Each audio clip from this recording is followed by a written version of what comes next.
Olá, pessoal! Esta é mais uma lição introdutória à ética, a 71ª. A partir de hoje e nas próximas 20 videoaulas, trataremos de questões de ética aplicada. Então, lembrando, a ética foi definida como uma reflexão filosófica sobre a moral, que inclui 3 domínios especiais: questões metaéticas, normativas e aplicadas. Então agora nós estamos centrando as nossas videoaulas na ética aplicada, ou em subdomínios da ética aplicada. Por exemplo, bioética, neuroética, roboética, ecoética, zooética e assim por diante. E claro, em especial nas questões contemporâneas. Então lembrem também, nas 20 videoaulas anteriores, tratamos de questões metaéticas contemporâneas e autores e propostas de ética normativa contemporânea. A partir de agora, então, procuraremos aplicar essas teorias normativas, muito provavelmente bem embasadas, do ponto de vista metaético, a problemas cotidianos, problemas bioéticos, de ética ambiental e assim por diante. Bem, antes de mais nada, é interessante simplesmente salientar que nos 2.500 anos de história da ética, sempre se fez discussão de problemas que hoje nós chamamos bioéticos. Então, por exemplo, Platão, na República, defendeu um certo tipo de eugenia. Aristóteles discutiu a permissibilidade ou não da interrupção de uma gestação enquanto o feto não tinha traços morfológicos humanos, o que depois foi utilizado por Tomás de Aquino para permitir o aborto até que a alma se fundisse no feto. E questões outras, por exemplo, suicídio no estoicismo, David Hume também discutiu, Kant se contrapôs ao suicídio, e por analogia, nós podemos utilizar aquelas reflexões para discutir problemas relacionados, por exemplo, com o final da vida, se a eutanásia é permitida ou não, que é o que nós faremos aqui. Entretanto, essas 20 videoaulas sobre ética aplicada, elas vão se concentrar na filosofia contemporânea, onde houve um grande desenvolvimento no tratamento desses problemas. Então, se por um lado o início do século XX, que caracteriza a ética contemporânea, foi marcado por discussões metaéticas, no final do século XX nós temos uma espécie de explosão desses subdomínios de questões de ética aplicada. Bem, entrando no tema da videoaula de hoje, então, eu vou tratar um pouco do surgimento e desenvolvimento da chamada bioética, e em especial fazer uma distinção entre bioética geral e bioética especial. Então, até pouco tempo se pensava que o neologismo bioética teria sido criado por um médico oncologista, um biólogo norte-americano chamado Van Potter, num artigo em 1970, depois num livro que se tornou um clássico da bioética, que se chama Bioética, uma ponte para o futuro, já uma tradução para a língua portuguesa desse livro. E o que Potter fez foi propor o uso da palavrinha bioética para reunir fatos biológicos e valores, construindo assim uma nova sabedoria. Bom, essa nova sabedoria, então, ela deveria ser capaz de proporcionar um conhecimento de como usar o conhecimento científico para a sobrevivência do homem e para a melhoria da qualidade de vida. Então lembremos, na década de 70, plena Guerra Fria, existia um certo temor de destruição entre as duas superpotências, a União Soviética, a ex-União Soviética e os Estados Unidos. Nós vivíamos momentos também de grande poluição industrial e, de fato, se vislumbrava a possibilidade da destruição da vida nesse planeta. Então a proposta de Potter foi no sentido de criar uma nova sabedoria. Eu acho que isso é interessantíssimo para nós que trabalhamos com filosofia, né? Compreender por que a bioética é uma proposta de uma nova sabedoria, exatamente para evitar a destruição da vida como um todo nesse planeta, né? O que de longe é uma questão que nós de fato superamos, quer dizer, esse temor ainda existe, né? Como veremos aí nas próximas videoaulas. Enfim, Potter de alguma forma responsabilizava uma concepção positivista de ciência moderna, que teria separado fatos e valores, fatos objetivos tratáveis pelas ciências e os valores relegados ao domínio da subjetividade. Então, claro, na proposta de Potter há também uma ideia de integrar ou reintegrar valores das humanidades, da filosofia em especial, com as perspectivas científicas, em especial, né, com fatos biológicos. Aquilo que Potter, então, propôs nesse livro inicial, e depois, em 1998, ele publicou um outro chamado Global Bioethics, né? Essa ideia de uma preocupação da vida como um todo, né, por exemplo, que Potter teve, é o que a gente chama de bioética geral. Agora, o sentido que se tornou predominante no nosso dia a dia, nos jornais e mesmo no mundo acadêmico, né, não é exatamente esse. Infelizmente, a palavrinha bioética foi, digamos, sequestrada, né, para um uso especial, particular, que tem a ver com um conjunto de problemas morais no domínio das ciências biológicas e nas ciências da saúde, né? A responsabilidade por isso também foi do Kennedy Institute of Ethics, que é um órgão vinculado à Georgetown University, que na década de 70, então, começou a discutir uma série de dilemas morais relacionados à medicina, né? Então, por exemplo, já tinha se começado a fazer transplantes de órgãos, por exemplo, coração, né? Então, uma discussão foi quem deveria e poderia ter acesso a esses tratamentos que são caros, né? Dependem da existência de bens escassos e tudo mais. Então, por esses motivos, né, a bioética passou a ser mais ou menos identificada com ética médica, o que é um erro, como veremos, né? Agora, foi lançada uma enciclopédia e nela se estabeleceu uma definição de bioética como o estudo das dimensões éticas da medicina e das ciências biológicas à luz de valores e princípios morais. Então, eu gostaria de marcar bem essa definição e torná-la específica, né, do que nós vamos chamar de bioética especial.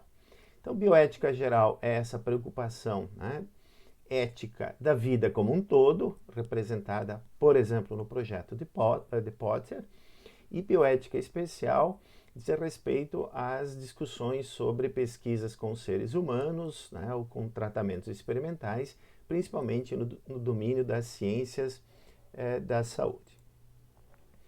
E aqui, então, só para salientar que, de fato, né, somente há pouco tempo, recentemente, se descobriu que, na verdade, não foi Potter quem criou o neologismo bioética, né? Na verdade, se descobriu um artigo de 1927 na revista Cosmos, uma revista alemã, um artigo curto, escrito, o título é exatamente Bioethik, né, escrito por um teólogo chamado Fritz Jahr. Nesse artigo, o Jahr repassa certas tradições religiosas e filosóficas do Ocidente. Então, por exemplo, ele cita Rousseau, Schopenhauer e certos movimentos, digamos, ambientais e de respeito aos animais, por exemplo, Francisco de Assis, né? E também considera alguns movimentos filosóficos ou algumas religiões orientais asiáticas, né?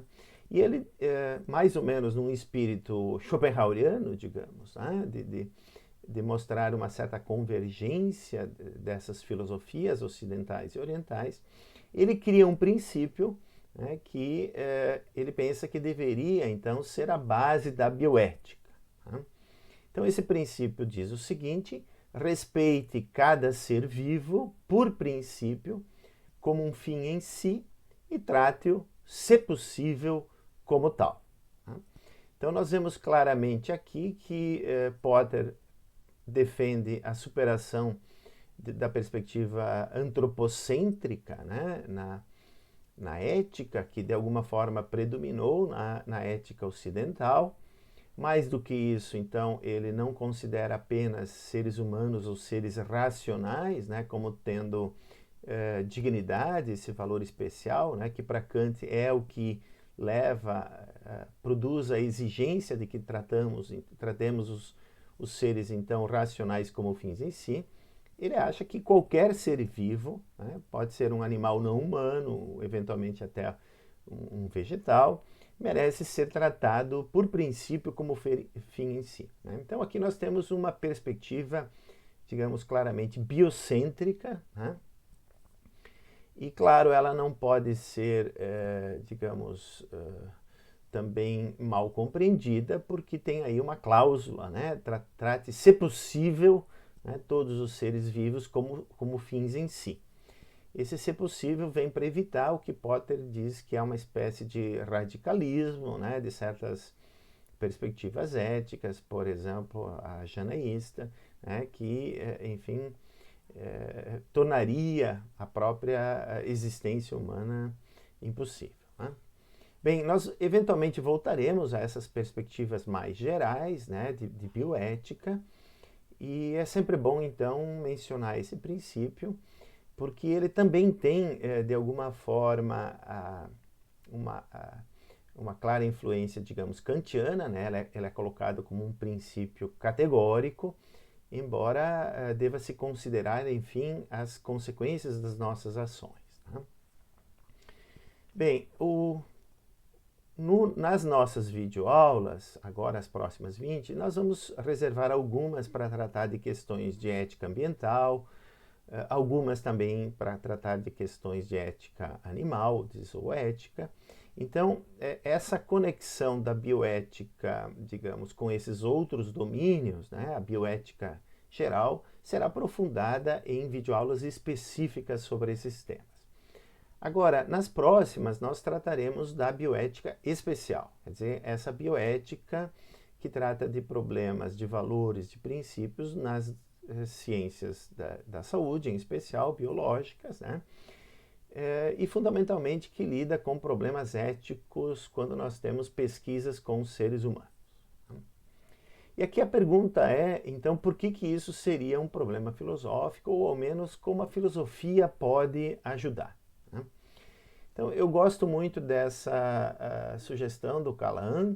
Ele foi um filósofo, fez doutorado em filosofia, mas não foi trabalhar no mundo acadêmico. Ele fundou um instituto independente de pesquisa, o Hastings Center, que tem uma página que eu aconselho vocês consultarem. É excelente, tem muito material de bioética, e que diz que o papel da filosofia na bioética, que passa a ser vista então como um campo, na verdade, né, de conhecimento, com vários problemas que precisam ser tratados de forma interdisciplinar, porque envolvem questões não só biológicas, mas também, por exemplo, jurídicas, sociais, né, e filosóficas. O Callahan diz que a filosofia pode ajudar esclarecendo certos conceitos, debatendo quais são as melhores estratégias metodológicas para nós, enfim, enfrentarmos esses problemas morais no domínio das ciências da saúde, e também auxiliar na proposta de decisão, né, ou de tomada de decisão, por exemplo, em relação a certos diagnósticos ou prognósticos, né, se a decisão deve ser compartilhada, incluir autonomia, como nós pensamos hoje, ou se deve seguir um modelo um pouco mais tradicional, baseado, né, na tradição hipocrática e assim por diante. Então, eventualmente voltaremos a esses pontos. Bem, claro, eu também gostaria de salientar agora que muitas pessoas usam a palavrinha bioética de muitas maneiras, né? E há muitas correntes de bioética. Então, nós podemos falar de uma bioética cristã, de uma bioética judaica, de uma bioética budista, né? E, claro, aí se tratam desses problemas do início, do meio, do fim da vida, desde a perspectiva delimitada aí, né? Por exemplo, bioética judaica, né? Todavia, aqui nós vamos usar no sentido eminentemente filosófico a palavrinha bioética, né? Como eu mostrei, ela nasce como uma proposta de uma nova sabedoria. E nesse sentido, ao discutir conceitos, ao estabelecer, digamos, certas metodologias como adequadas para tratar certos problemas ou não, nós estamos fazendo um tipo de discussão filosófica. Então, também aqui no espírito de complementar as pequenas observações e videoaulas que eu vou fazendo sobre a história da ética no Brasil, eu gostaria de dizer que das subdisciplinas da ética aplicada, a mais avançada no Brasil, a que tem respeitabilidade internacional, é a bioética. Inclusive foi aqui no Brasil, né, que há pouco tempo se fez o 10º Congresso da Sociedade Internacional de Bioética, né? Então isso mostra, né, uma espécie de reconhecimento do trabalho feito nesse subdomínio da ética. E nem sempre por filósofos, né? Quer dizer, vamos manter presente aqui que a bioética, então, é vista dessa maneira bastante interdisciplinar. Bem, num livro chamado Bioética no Brasil, dos Anjos e Siqueira, eles reconstituem 6 movimentos principais da bioética brasileira. Então, estão citados aí, primeiro, a bioética da reflexão autônoma, que foi desenvolvida por um médico da USP, SEG, né, que dedicou anos e anos aos estudos bioéticos e que defende a autonomia como sendo um dos principais valores bioéticos, né? Então, como veremos claramente, a bioética ela rompe de certa maneira com a tradição hipocrática, que era autocrática, e introduz a necessidade de respeito pelos sujeitos, pelos participantes de pesquisas no domínio da saúde. E esse foi um desenvolvimento significativo da reflexão bioética. Bom, tem também, então, ali a proposta de uma ética da proteção, né, de um filósofo, em especial a proteção às pessoas mais vulneráveis, aos indivíduos invulneráveis. Tem a bioética da intervenção, proposta por um odontólogo da UNB, que pensa que os problemas de justiça em sociedades periféricas, né, da América do Sul, por exemplo, brasileiras, em relação ao capitalismo mundial, demandam uma certa priorização em relação ao tratamento de questões de justiça, né, na bioética. Temos também a bioética inspirada na teologia da libertação, né, que foi um movimento que deu origem à filosofia da libertação, como vimos. Também há o desenvolvimento da bioética feminista. Aqui a principal pessoa que contribuiu foi uma antropóloga, Débora Diniz, também da UNB, né, que tem feito um trabalho excelente, publicado artigos, etc. E tem produzido também muitos documentários interessantes, né? Eu vou mencionar alguns aí, em especial o Solitário Anônimo, que faz profundas reflexões sobre questões do final da vida, né? E temos, finalmente, a chamada bioética ambiental, que também é defendida por um teólogo da Unicinos, e que, então, deixaremos para tratar quando estudarmos questões da relação entre bioética geral e ecoética, né? Mencionaremos essas coisas. Agora, apesar de todos esses movimentos, né, apesar então de usos, né, mais amplos da palavrinha bioética, bioética cristã, judaica, budista, e apesar de muitas propostas de correntes diferentes, né, como por exemplo essa, né, mundo afora vocês encontram mais, o que é importante salientar nesse momento, para encerrar, enfim, essa lição introdutória, é que a teoria, ou ao menos o enfoque predominante na bioética, no sentido da bioética especial, que se tornou no mundo todo mais respeitado e que inclusive no Brasil é base da nossa legislação, desde a Resolução 196 de 1996, quando foi criado o sistema CONEP, e os comitês de ética em pesquisa com seres humanos, é uma teoria que a gente pode chamar, ao menos os críticos chamam principialismo, ou melhor, seria chamar de enfoque baseado em 4 princípios, que eu já vou então comentar qual é. Bom, de onde vem esse enfoque? Esse enfoque também vem da década de 70, quando nos Estados Unidos houve um escândalo a partir, ou em torno do chamado caso Tuskegee, que é um caso que aconteceu numa cidadezinha do Alabama, onde 400 homens negros, que tinham contraído sífilis, a eles, uma parte deles, um grupo, 100 pessoas, foi negado o tratamento, embora ele já fosse conhecido e existente, simplesmente para estudar, de um ponto de vista científico, a evolução natural das sífilis. Então, quando se descobriu isso aconteceu na década de 30, quando se descobriu na década de 70, estavam ali já no final dos anos 60, 70, no auge da reivindicação dos direitos civis nos Estados Unidos, de movimentos como o feminismo, o antirracismo, etc. Então esse caso chocou a sociedade americana, logo foram feitas associações com experimentos dos campos de concentração, os experimentos nazistas, onde as pessoas eram usadas como ratos, cobaias de laboratório. Então isso chocou a sociedade americana e o Congresso criou uma comissão nacional para estabelecer princípios que deveriam guiar toda e qualquer pesquisa com seres humanos. Essa comissão teria 4 meses para concluir os trabalhos, ela começou em 1974, na verdade ela trabalhou 4 anos, ela foi coordenada por um filósofo, Albert Johnson, e participavam dela mais 10 pessoas das diferentes áreas, da área jurídica, da área acadêmica, representantes da sociedade civil, dos movimentos, que combatem o racismo nos Estados Unidos e assim por diante.